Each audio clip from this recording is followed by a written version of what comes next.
आए हैं। तो अगर उनको वीटो पावर मिल जाती है तो इससे वो और कितना स्ट्रांग दिखेंगे? देखिए बहुत ज़्यादा स्ट्रांग हो जाएंगे। आप उनको वीटो पावर मिलती है तो आपको आपका जीना आराम हो जाएगा। आप देख लें ज़रा, होगा कि नहीं? कितना को? मेरा मेरा नहीं ख्याल कि वो आपको छोड़ेंगे। इकोनॉमिकली तो इसमें कोई शक नहीं है कि इस वक्त इंडिया हमसे बहुत आगे जा चुका है। रीज़न आपको भी पता है, वहाँ जमहूरियत है। यहाँ जमहूरियत को चलने, अगर कोई जमहूरियत आती भी है ना तो उसके पीछे लगामें किसी और की होती हैं। सर अब हमारा कोई भी मसला होता है हम अक़वाम मुत्तहिदा में लेकर जाते हैं, तो जब उनको वीटो पावर मिलेगी तो इस चीज़ को कैसे अफेक्ट होगा? कल बिलावल बड़े अच्छे लीडर हैं और बड़ा अच्छा बोलते हैं। कल उन्होंने एक जलसा किया लाहौर में और बड़ी क्लियर लोगों ने बताया 2-2 हज़ार रुपये में हम वहाँ पे बंदे लेके जाएंगे। अच्छा। 35,000 फी घर उस इलाके में लोगों को दिया जा रहा है। क्यों? आप क्यों जो है फेयर तरीके से नहीं आते? अच्छा, जब एक बंदा 35,000 देगा फी घर और अगर फ़र्ज़ करते हैं वो 20,000 10,000 घरों को वो पैसे देता है तो वो क्या करेगा? वो कल को लूट नहीं डालेगा? वो जो इतना पैसा 1 अरब 2 अरब रुपया लगा रहा है, और गरीब बंदे का तो सियासत में आना मुश्किल हो चुका है, अब आ ही नहीं सकता। पहले तो चले बिरयानी पे लोग वोट देते थे ना, कुछ भी नहीं। आप मेरिट है ही नहीं है, मेरिट तो ख़त्म हो चुका है। ठीक है, और आपने सवाल मैंने किया था कि हम अपना हर मसला अक़वाम मुत्तहिदा में लेकर जाते हैं, लेकिन जब उनको वीटो पावर मिल जाएगी तो इस चीज़ का कितना इफेक्ट होगा? देखिए, हम अपना एक मसला लेके गए थे कश्मीर का, वो तो आज तक हल नहीं हुआ। उसमें तो कभी वीटो कर देता है, रूस कर देता है। देखे ना, लेकिन मैं आपको एक बात जब बताऊं, जब जब अगर हम अक़वाम मुत्तहिदा का चार्टर पढ़े ना, उसका कश्मीर से रिलेटेड, तो उनका पहला रूल हम पर लागू होता है और हम उस रूल को फॉलो नहीं कर सकते। वीटो पावर तो इंडिया को मिल गई तो हमारा तो जीना आराम हो जाएगा। ये तो आप देख लें, रशिया के पास वीटो पावर थी और हम जो भी मसला अपना वहां पे लेके गए ना, तो रशिया वीटो करता था इंडिया को सपोर्ट करने के लिए, करता रहे ना। आप इंडिया और पाकिस्तान को कंपेयर मत करें ना। इंडिया को जो है आज़ाद हुए भी बड़ा अरसा हो गया, मतलब उसको बने हुए बहुत अरसा हो गया, और हमें जब जितनी देर से हम बने हैं ना, उतनी देर से ही हम जो है वो मुसलसल हर्डल्स फेस कर रहे हैं। वो कभी कुछ हो जाता है, कभी कुछ हो जाता है, कभी कुछ हो जाता है। हमारे लोग ना तो माइंडफुली ना फिजिकली पीसफुल है ही नहीं। तो हमारे जो लोग हैं ना वो पीसफुल मतलब माइंड में उनके पीस बेचारों का रह ही नहीं गया। वो हर वक्त किसी ना किसी बुरी खबर में को सुन के जो है ना हमेशा परेशान रहते हैं। और फिर अगर इस तरह की माहौल हम लोगों को मिलेगा, जिसके लिए हमारे इमरान खान साहब हमारे बहुत मेहनत कर रहे हैं, नो डाउट बहुत मेहनत कर रहे हैं, लेकिन फिर भी 3 सालों में इस जो इतना ज़्यादा ख़राब किया हुआ है वो नहीं सही हो सकता। लेकिन as compare to India, economy wise देखा जाए तो वो स्ट्रांग है, क्योंकि कहीं ना कहीं जाके उन्होंने वो चीज़ें अपना ली हैं जो हमें अपनानी चाहिए थी। तो आपको क्या लगता है सिर्फ इंडिया इकोनॉमी वाइज ही स्ट्रांग है? यार हर तरीके से तो नहीं मैं कह सकती, लेकिन बहुत सारी चीज़ों में वो बहुत स्ट्रांग है। तो इन चीज़ों में उनकी कुछ ऐसी अचीवमेंट्स हैं कुछ जिस पे उनको दाद देनी चाहिए। तो आपको क्या लगता है आने वाले सालों में पाकिस्तान मोस्ट पावरफुल कंट्री साबित हो सकती है? बिल्कुल हो सकती, क्यों नहीं हो सकती। हम लोग सिर्फ एक इस इंतज़ार में बैठे हुए कि हम खुद सुधर जाएं और हमारे जो इस मुल्क को चलाने वाले हैं वो सुधर जाएं।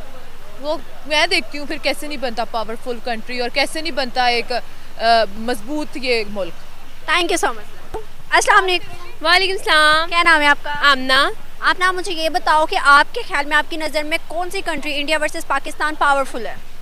इंडिया वर्सेस पाकिस्तान कौन सी कंट्री पावरफुल है? यार ये सवाल पूछना बनता ही नहीं है आपका। खबर आई है और कि अभी जो अयोध्या में श्री रामचंद्र जी का जो मंदिर बना और वहां पे काफी खुशियां मनाई गई, बिल्कुल दिवाली का समा था।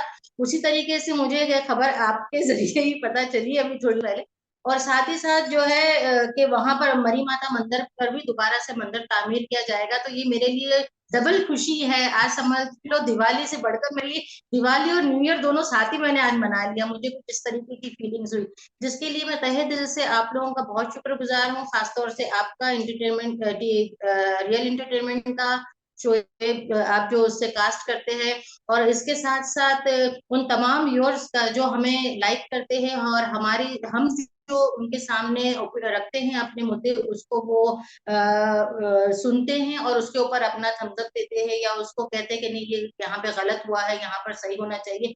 मैं ये नहीं कहती कि वो सिर्फ हमें इंडिया से ही मिलते हैं, पाकिस्तान के अंदर भी कुछ ऐसे लोग हैं जो इस चीज डेफिनेटली को समझते हैं और डेफिनेटली कहते मैं हैं तो कि अब ये नहीं, ओपनली इस तरीके बहुत से फख्र से कहता हूँ कि अब मैं चाहे पाकिस्तान के किसी भी इलाके में जाऊँ, इस्लामाबाद में जाऊँ, कराची में जाऊँ, पेशावर में जाऊँ या फिर किसी भी शहर में जाऊँ, तो वहाँ पे मुझे कोई और जाने ना जाने, जो माइनॉरिटीज हैं वो मुझे जरूर जानती हैं, जरूर पहचानती हैं, अप्रिशिएट करती हैं। और ये मेरे लिए फख्र वाली बात है कि मैं पाकिस्तान में उन लोगों की आवाज बन रहा हूँ, शायद जिन लोगों की आवाज को हमेशा दबाया गया। मैं पाकिस्तान में उन लोगों को की सपोर्ट बन रहा हूँ, शायद जिन्हें कभी सपोर्ट नहीं मिली उस तरीके से जिस तरीके से मिलनी चाहिए थी। और आने वाले टाइम में मैं ये समझता हूँ कि हम सबको मिलके एक पाकिस्तान की बात करनी है, यूनिटी की बात करनी है। ये हिंदू, मुस्लिम, सिख, क्रिश्चियन वाले कंसेप्ट से थोड़ा सा हट के हमें एक इंसान और एक पाकिस्तान की बात करनी है।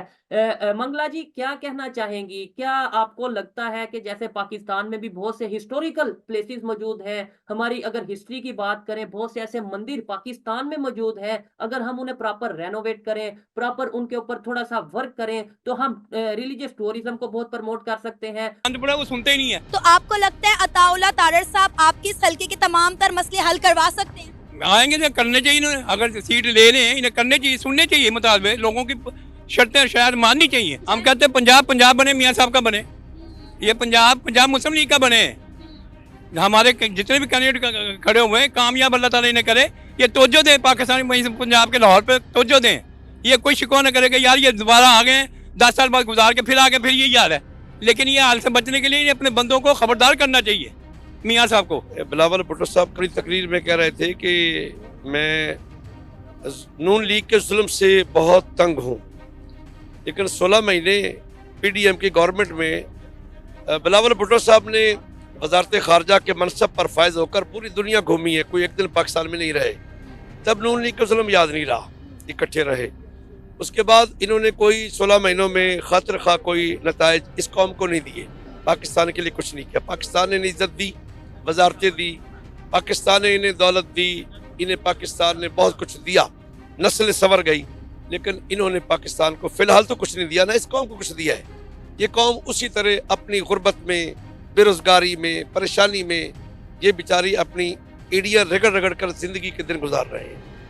वो तो जहाज़ों में आते हैं, प्रोटोकॉल में जाते हैं, वो ये कह रहे हैं, लेकिन उसका कोई हमें अभी तक नजर नहीं आया। हम देंगे नून लीग को, नून लीग की जगह को भी खड़ा होगा हम उसको भी वोट डाल देंगे। ऐसे बोलो, गलत बोल, आदमी ऐसा ना बोलो, ऐसे ही बोलेंगे हम, मत करो। खान को वोट नहीं देंगे। नहीं है मेरे साल गिर गए, मेरे नहीं भागने वाले, हम भी नहीं भागने वाले, हम शेर हैं मैदान में खड़े होने वाले। सर आपने किसको वोट देना है? PTI PTI क्यों? PTI क्यों? नर मादा उसने पूरी अवाम को एक वो दिए है, यानी होता ना